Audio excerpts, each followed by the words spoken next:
Sekarang kamu bisa memunculkan pop-up Windows dengan mengklik tombol Home dan kamu bisa melakukan multitasking sambil menonton video analisa pagi tanpa berlangganan YouTube Premium. Hai semuanya, gimana kabar kalian? Semoga selalu dalam keadaan baik. Jadi welcome back di Andy Kriston Channel dan ini adalah segmen analisa pagi, segmen dimana kita akan mengulas untuk update news dan juga pergerakan dari market, khususnya market dari Bitcoin. Teman-teman, hari ini kita berada di tanggal 19 April 2025 ya. Kita on weekend. Jadi di hari Sabtu tidak ada terlalu banyak data untuk kalender ekonomi ke depannya. Paling beberapa market akan tutup ya teman-teman.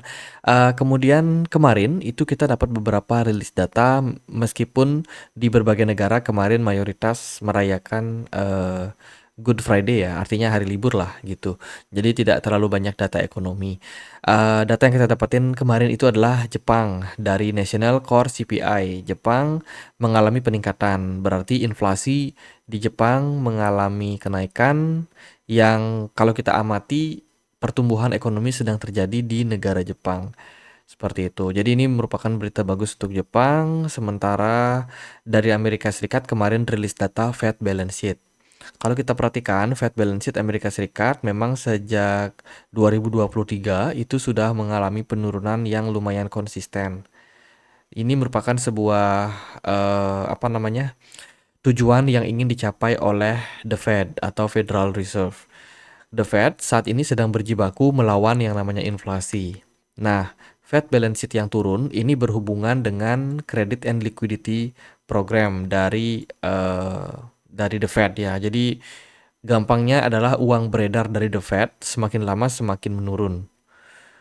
Impactnya apa? Impactnya tentu saja adalah inflasi yang secara berkala juga akan semakin lama semakin menurun karena daya beli masyarakat cenderung turun. Impact daripada jumlah uang beredar, khususnya dolar, itu semakin lama semakin rendah di market. Jadi positifnya untuk the Fed, kalau Fed balance sheet turun karena inflasi cenderung turun. Seperti itu. Namun kalau kita berbicara tentang market, ya market gold, emas, kemudian pasar uang, kripto, saham, itu sekarang sedang berebut liquidity yang semakin lama semakin sedikit. Artinya mereka sedang berebut menarik untuk investor gitu. Jadi ya gimana caranya biar aset-aset kelas ini dipilih oleh banyak investor. Nah, kalau investor mulai beralih ke aset yang lain, maka otomatis akan ada market yang turun seperti itu ya. Dalam kasus ini adalah karena pemerintah dari pemerintah Amerika Serikat itu sudah melakukan pengetatan tentang tarif, ya tarifnya dinaikkan. Kemudian dari The Fed-nya sendiri itu terus mempertahankan suku bunga yang cukup tinggi. Akibatnya banyak investor yang melihat ke depannya ini kita suram, makin lama kita makin suram karena memang saham-saham kan ini pada nggak bisa naik ya. Kenapa? Karena dari bisnis sendiri itu cenderung mengalami pelemahan secara ekonomi. Daya beli masyarakat turun sehingga profit dari banyak bisnis itu turun. Nah, kalau profit dari berbagai bisnis turun, maka saham-saham pada turun. Kalau saham-saham pada turun, orang-orang juga di posisi ketidakpastian ini pada takut. Mereka mau nyimpen duit di mana. Akibatnya kemarin gold mengalami trend rally. Ya kan, gold sebagai alternatif pilihan pertama untuk banyak investor jika mereka merasa ekonomi tidak baik-baik saja. Gold yang rally. Sementara dari saham dan juga kripto itu kemarin dilepas banyak investor karena dianggap high risk ya. Jadi saham, kripto itu sama-sama high risk dan banyak dibuang sama investor gitu. Dan di kondisi seperti sekarang ini ya tentu saja kita perlu untuk mix and match ya. Gimana kita mengatur mengatur portfolio dengan baik gitu. Jadi pada intinya Fed balance sheet yang turun ini adalah positif untuk the Fed karena mereka akan semakin mengarah kepada target inflasi yang mereka mau, tapi cukup negatif untuk market beresiko seperti saham dan juga kripto. Itu. Nah, sebelum kita lanjut ke beberapa berita untuk hari ini, teman-teman aku mau informasikan dulu. Jadi ada program yaitu CoinEx Mining. Ini dari CoinEx Exchange ya, yang mana pada intinya teman-teman bisa memperoleh koin-koin yang masuk ke daftar mining pool dari CoinEx. Contohnya nih di periode kali ini itu ada token SWCH yang teman-teman bisa dapetin bila mana teman-teman staking token CET kalian. Jadi pada intinya teman-teman lock CET yang kalian miliki dengan masuk ke menu promosional, pilih mining di sini, nanti akan dialihkan ke mining pool yang ini. Nah, setiap periode itu ada beberapa koin yang bisa teman-teman staking atau lock gitu. Jadi pada intinya teman-teman bisa staking, kalian punya CET di sini sesuai dengan periode waktu untuk miningnya. Dalam kasus ini kita masih punya 3 hari 16 jam lagi ya. Bisa teman-teman staking CET yang kalian miliki dan dapetin APR token berupa SWCH. Nah, untuk beli CET gimana? Masuk ke menu market, kemudian pilih boleh market data, boleh market overview. Itu kemudian di sini tinggal di search aja token yang kalian cari seperti CET. Nah, di sini teman-teman tinggal buy aja token CET yang kalian pengenkan seperti itu. Jadi ke teman-teman kalau sudah buy, teman-teman bisa langsung staking ya, masuk ke menu promotion. Di sini pilih yang mining. Gitu. Jadi buat teman-teman yang belum punya CoinEx bisa daftar lewat link yang ada di kolom deskripsi video ini. Gitu. Kita akan lanjut masuk ke beberapa berita yang lain. Yang pertama terkait dengan kebijakan Donald Trump. Ya, Trump Insight. Jadi Trump itu berencana untuk menyelesaikan pertarungan kenaikan tarif pajak dengan Cina. Gitu, karena memang ya ada kebutuhan yang mana Trump ini nggak pengen ekonomi juga hancur impact daripada tarif yang terus berlomba-lomba ditinggikan oleh kedua negara. Trump sepertinya mengindikasikan dia sudah sedikit melunak. Dia pengen mendapatkan deal yang baik dengan China. Nah, dari kasus yang lain, Amerika Serikat ini kan pengen untuk melakukan akuisisi, pengen beli TikTok, ya. Tapi ternyata karena ada perang tarif ini bikin TikTok makin lama makin jauh, teman-teman dari Amerika Serikat, gitu. Jadi saat ini deal terhadap TikTok itu masih ketunda. Kemudian Trump berencana juga untuk ya menyesuaikan tarif pajak mereka dengan lebih kompetitif dengan Cina. Jadi mereka nggak pengen terlalu tinggi karena itu akan berdampak pada perekonomian yang semakin negatif. Tapi mereka juga nggak mau kehilangan dominasi. Jadi cukup dilema sebenarnya posisi dari Donald Trump sekarang. Dan yang paling pasti adalah tarif import yang sampai 100% ke atas itu menurut saya memang tidak wajar. Dan memang sewajarnya harus diturunkan. Gitu demi kebaikan semua negara. Semoga aja ini merupakan sebuah indikasi awal terkait dengan semakin cairnya antara Amerika Serikat dan juga Cina. Jadi ketegangannya semakin cair. Semoga seperti itu supaya market juga bisa kembali mengarah ke tren positif. Oke, sekarang kita sedikit lihat data terkait dengan correction period yang terjadi pada market Bitcoin saat ini. Nah, di sini sudah ada grafik ya terkait dengan seperti apa sih kondisi dari market. Gitu. Di sini ada 3 fase, yaitu fase bullish, fase sideways, fase profit taking lah, and then fase koreksi. Kalau kita melihat dari korelasi saat ini, nampaknya Bitcoin ini sudah berada di fase koreksi. Fase ketiga, dan kita mungkin akan segera masuk ke fase pertama kembali yaitu fase bullish. Ini kemungkinan. Dilihat dari mana? Dilihat dari beberapa aspek. Yang pertama adalah tren dari Bitcoin saat ini tengah mengalami fase koreksi, itu benar. Dan di fase kedua biasanya kita memang mengalami fase puncak, itu ketika volume perdagangan realized profit itu terus mengalami tren kenaikan. Dan memang itu sudah tercapai waktu Bitcoin itu all time high di kisaran 108.000 US dollar. Itu memang sudah achieve dan sekarang kita tengah dalam fase koreksi. Apakah ini berarti bahwa Bitcoin ini bentar lagi akan masuk ke periode bullish? Karena kalau kita melihat dari korelasi teknikal juga, Bitcoin ini nggak dapat pressure yang gimana-gimana banget di harga 80 ribuan ini. Gitu. Jadi pressure dari market ini udah mulai berkurang. Tapi buyer juga nggak langsung take control. Jadi cukup menarik untuk kita melihat posisi Bitcoin. Kemudian kalau kita lihat dari korelasinya dengan ETF spot Bitcoin, ini juga mengalami inflow yang lumayan baik. Dalam perdagangan kemarin ada BlackRock, Fidelity, lalu ada ARK Invest, Grayscale, Bitwise, VanEck, Valkyrie Templeton, Invesco yang mengalami posisi inflow. Jadi menunjukkan memang kondisi saat ini buyer udah mulai berani untuk beli. Sementara kalau kita lihat dari ETF-nya Ethereum, sementara ini selling pressure masih sih teman-teman masih ada, tapi nggak tinggi-tinggi banget lah. Itu sih dari posisi ETF, kemudian biaya transaksi Ethereum jatuh ke level terendah sejak 2020. Wah, ini kenapa nih? Ya, ini impact daripada menurunnya jumlah pengguna dari Ethereum ya.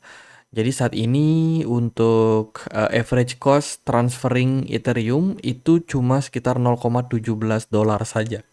Ini menjadi posisi yang terendah dibandingkan dengan tahun-tahun ke belakang ya, sampai terakhir kali itu di 2020.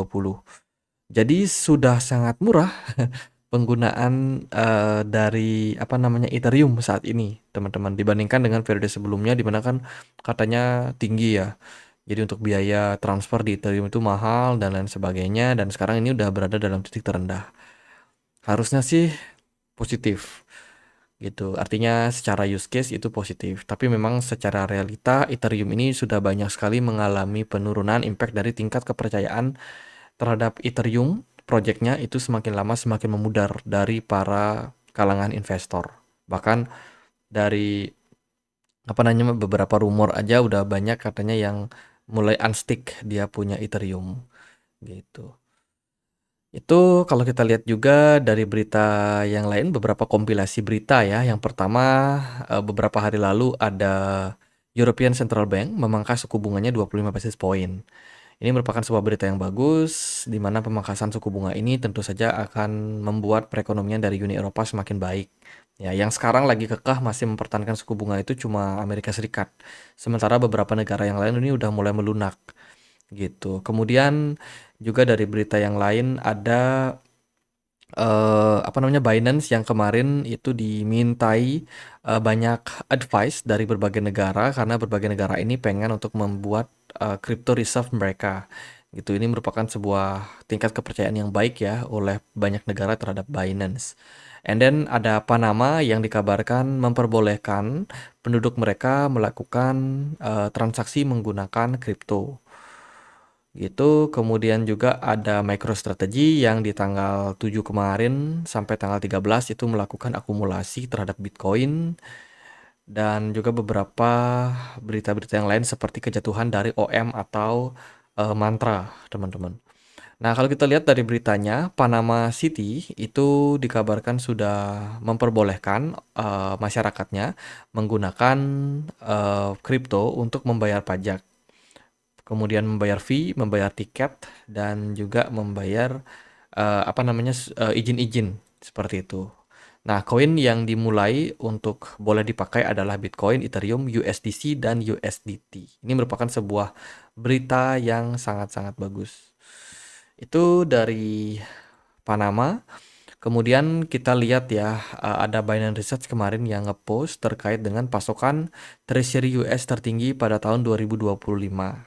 Apa artinya untuk lingkungan makro and crypto? Waduh, ini dia bikin postingan ya terkait dengan demand dari apa namanya US Treasury yang semakin lama semakin meningkat. Itu berarti semakin banyak investor yang membeli US Treasury, ya artinya dana makin lama makin ketahan di sana. Karena kan US Treasury itu bukan aset yang liquid banget. Artinya nggak apa ya, kalau pengen cairin tuh perlu waktu sampai tenornya berakhir. Seperti itu. Jadi akan ada banyak dana yang ketahan di sana. Gitu. Yang berarti adalah kalau banyak dana yang ketahan, ya itu menunjukkan liquidity untuk menaikkan Fed balance sheet ini makin lama ya makin belum bisa terjadi kecuali the Fed-nya mulai melakukan quantitative easing dan juga ngasih stimulus. Itu mungkin baru akan naik lagi untuk Fed balance sheet ya, especially.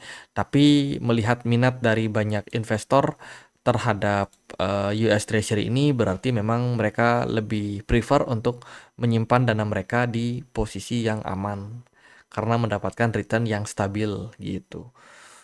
Jadi ini akan tentu saja mempengaruhi kondisi dari market, especially market kripto juga bakalan kena kekeringan liquidity gitu. Jadi kita lihat dari conclusion-nya adalah skala penerbitan obligasi pemerintah Amerika Serikat yang belum pernah terjadi sebelumnya pada tahun 2025 merupakan area makro utama yang perlu diperhatikan. Efek berantainya dapat meluas dari suku bunga bebas hingga resiko hingga likuiditas pasar yang berpotensi memaksa respon kebijakan dari Gedung Putih dan The Fed terkait dengan imbal hasil yang melonjak.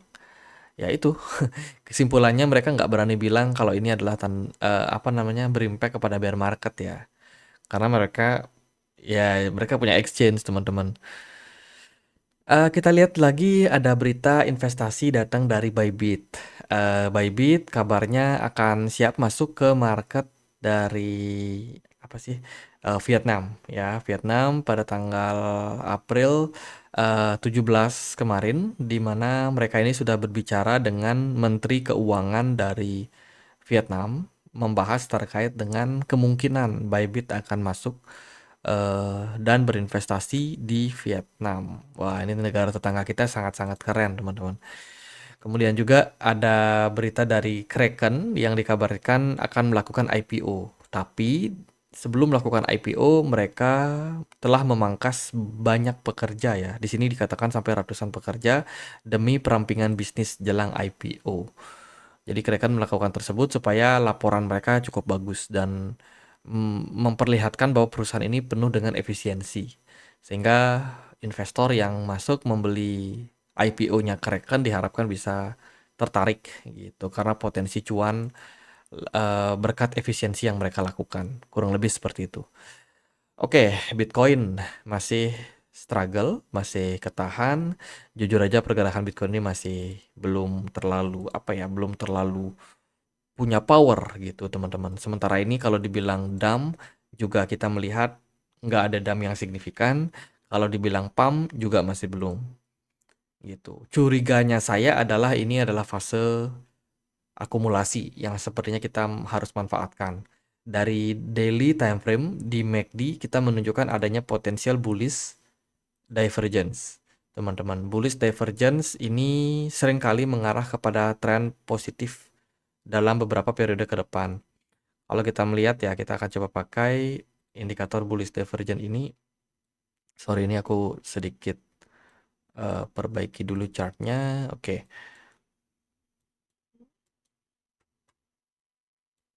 Ini mungkin smart money-nya kita kecilin aja. Nah ini, bullish divergence adalah kondisi di mana ketika pergerakan harga itu cenderung mengalami penurunan, sementara indikator baik itu MACD, RSI, atau stokastik itu menunjukkan tren yang positif.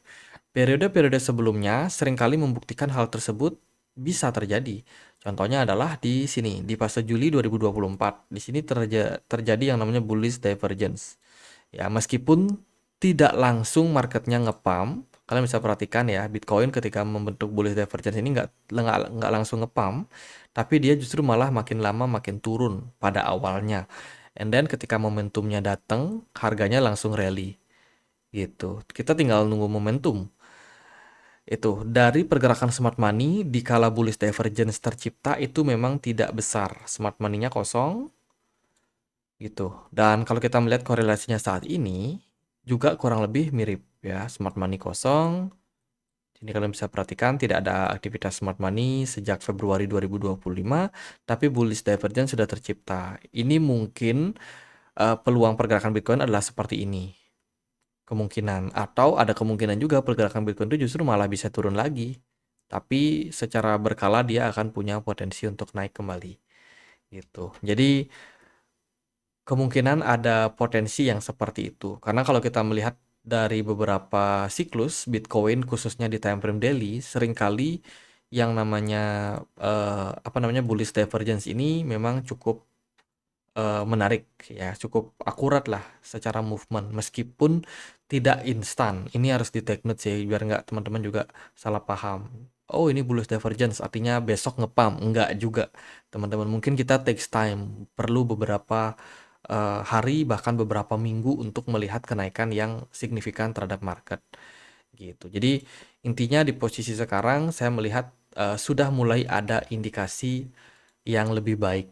Itu yang pertama, mungkin dari makroekonomi teman-teman juga bisa melihat gimana sikap dari Trump yang secara rumor, secara berita, itu mereka pengen untuk melunak sama Cina dan pengen dapatkan deal, otomatis ini merupakan sebuah berita yang bagus.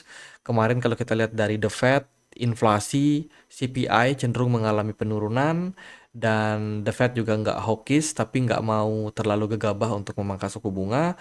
Ya kita bisa melihat clue-nya adalah ya positif juga. Kemudian dilihat dari data chart yang ini terkait dengan eh, kemiripan antara siklus Bitcoin di periode tahun 2024 sampai saat ini juga menunjukkan indikasi Bitcoin tengah dalam fase koreksi, yang berarti kita nunggu fase bullishnya kembali. Terus apa lagi ya? Yaitu beberapa indikator-indikator yang menurut saya menunjukkan kita mengarah ke tren yang bagus, ke tren yang lebih baik gitu. Tinggal realisasi dari market aja bakalan gimana. Itu dari time frame daily. Kalau time frame weekly, pergerakan Bitcoin saat ini masih dalam fase koreksi. Jujur aja ini masih korektif dengan performance Bitcoin apa namanya, Bitcoin dominance yang masih cenderung tinggi juga ya. Sehingga untuk saat ini mungkin teman-teman yang pengen melirik altcoin belum dulu gitu. Nah, secara candle di time frame weekly, kalian bisa perhatikan kita kemarin create apa namanya, closing yang lumayan bagus. Ada bullish engulfing pattern. Nah, ini bullish engulfing. Ini adalah sebuah pattern di mana satu candle merah dikalahkan oleh satu candle hijau setelahnya. Dan jika kita melihat secara korelasi, ini cukup relate ya, yang berarti kita tengah dalam potensial fase awal untuk sebuah kenaikan gitu. Teman-teman boleh kasih pendapat kalian ya. Mungkin teman-teman ada yang nggak setuju gitu. Tapi kalau saya melihat ini kita ada kemungkinan mengarah ke sana. Jadi andai kata kalau memang benar ini adalah fase yang baik untuk akumulasi, maka peluangnya ke depannya akan seperti ini. Range akumulasi itu ada di kisaran 80.000 sampai dengan 88.000 untuk Bitcoin. Itu jadi udah ada tanda-tanda positif, tinggal di follow up aja. Karena gini teman-teman, secara time frame 4 jam pergerakan Bitcoin ini kalian bisa lihat ya, dalam beberapa waktu dia kayak sepi peminat. Pergerakan Bitcoin ini masih flat, nggak kemana-mana. Kalau dibilang ngepump enggak, kalau dibilang dump juga enggak gitu. Jadi masih sangat-sangat ya bisa dibilang tidak terlalu menarik lah gitu. Tapi justru di periode tidak menarik seperti ini biasanya memang whales memanfaatkan momentum untuk akumulasi. Itu aja sih. Again, selalu research teman-teman, jangan FOMO. Kalau bisa di kondisi seperti sekarang ini, ambillah keputusan finansial yang bijak gitu. Karena ini ada kemungkinan market akan recover, tapi juga tidak menutup kemungkinan market masih bisa turun gitu. Jadi tentu saja pilihan ada di teman-teman, tidak ada keputusan yang paling baik. Yang ada adalah apakah keputusan yang kalian ambil itu sesuai dengan diri kalian, sesuai dengan profil resiko dan juga potensial reward yang bisa kalian dapatin gitu. Jadi semua balik lagi ke individu karena ya setiap orang punya resiko, profil resiko yang berbeda gitu. Dari saya sih gitu aja. Semoga videonya bisa bermanfaat. Happy weekend untuk kita semua. Kita punya komunitas juga di Telegram untuk teman-teman yang pengen join ya. Linknya ada di kolom deskripsi. Sekian aja akhir kata saya Andre. Makasih.